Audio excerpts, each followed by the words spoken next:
Yung, kamu pernah gak sih lagi sedih banget nih dan mutusin buat sendirian di dalam kamar? Pernah sih, malah sering kayaknya. Saran aku jangan lakuin lagi deh kalau kamu gak mau didatangin sama sosok hantu sedih ini. Hantu sedih. Nah jadi, ini salah satu cerita yang aku dapat dari sender kita di sosmed. Kita sebut saja namanya Endah. Nah si Endah ini bisa dibilang anak yang broken home karena ayah ibunya itu udah divorce. Dan Endah diasuh sama nenek dari ibunya karena ibunya ini harus pergi kerja jadi TKW. Karena sedari kecil Endah ini udah ngalamin banyak hal sedih di hidupnya, dia ini jadi suka ngurung diri sendirian di kamar dan nangis. Nah suatu hari Endah ini dengar kabar dari ibunya kalau mau nikah lagi sama pria Indonesia yang juga kerja di luar negeri. Yang ngebuat Endah ini jadi sedih banget dan nangis seharian di dalam kamarnya. Nah tiba-tiba pas si Endah ini lagi nangis kejer banget, dia ini dengar ada suara perempuan yang juga ngikutin suara nangisnya Endah. Tapi suaranya tuh lebih berat, kayak suara perempuan dewasa. Nah Endah yang lagi nangis ini pelan-pelan dia berhentiin nangisnya sambil dengerin dengan seksama suara nangis si perempuan itu. Tiba-tiba suara nangisnya itu perlahan berubah jadi suara ketawa dan bilang kayak gini.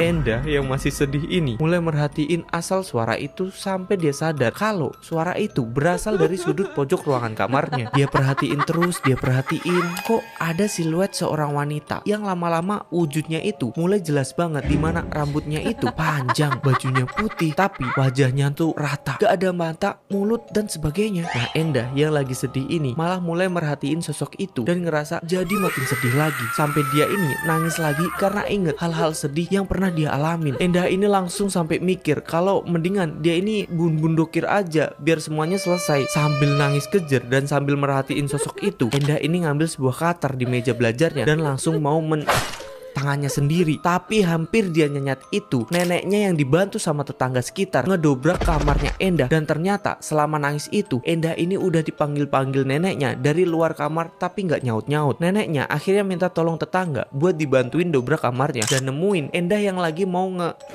tangannya sendiri. Dan ya untung aja bisa dicegah. Duh, untung aja.